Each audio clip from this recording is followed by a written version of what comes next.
গাজা উপত্যকার দেইর আল বালা শহরের রাস্তায় এখন যুদ্ধের ধ্বংসস্তূপের পাশাপাশি শোভা পাচ্ছে নির্বাচনী ব্যানার আর পোস্টার।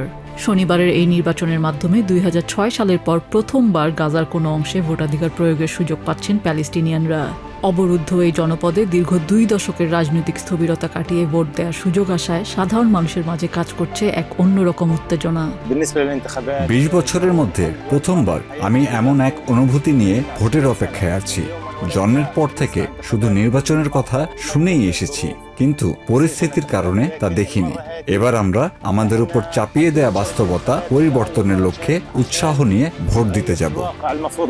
ওয়েস্ট ব্যাংকের রামাল্লা ভিত্তিক প্যালেস্টিনিয়ান কর্তৃপক্ষের অধীনে আয়োজিত এই নির্বাচনে দেইর আল বালার 70,000 ভোটার তাদের প্রতিনিধি নির্বাচন করবেন। Palestinian authority central elections commission জানিয়েছে, যুদ্ধের প্রভাব তুলনামূলক কম হওয়ায় এই শহরটিকে বেছে নেওয়া হয়েছে। এদিকে হামাস সরাসরি কোনো দলীয় প্রার্থী না দিলেও তাদের সমর্থিত প্রার্থীরা স্বতন্ত্রভাবে নির্বাচনী লড়াইয়ে থাকার বিষয়টি বিশেষ তাৎপর্য পাচ্ছে। কর্তৃপক্ষ জানায় এটি মূলত একটি সেবাধর্মী নির্বাচন, যার উদ্দেশ্য স্থানীয় মিউনিসিপ্যালিটির উন্নয়ন।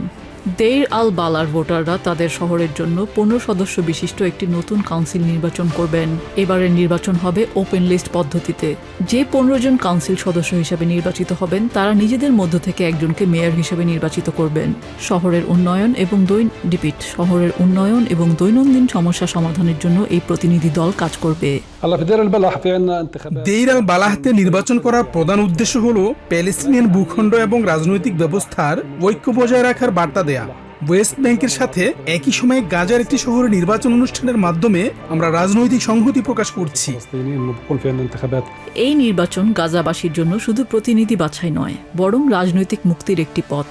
বিশ্লেষকরা মনে করছেন, হামাস সরাসরি অংশ না নিলেও নেপথ্যে থেকে তাদের জনপ্রিয়তার পাল্লা মেপে নিচ্ছে। অন্যদিকে যুদ্ধের ক্ষত কাটিয়ে এই নির্বাচনের মাধ্যমেই গাজার প্রশাসনিক কাঠামোতে পরিবর্তনের স্বপ্ন দেখছে তরুণ প্রজন্ম।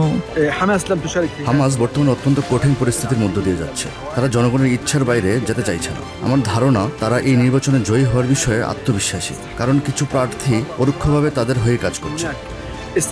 শনিবারের এই ভোট কেবল স্থানীয় প্রতিনিধি নির্বাচন নয়, বরং প্যালেস্টিনিয়ানদের ভবিষ্যৎ রাজনৈতিক ও সামাজিক জীবন উন্নয়নেরও এক বড় মাধ্যম হয়ে দাঁড়াতে পারে।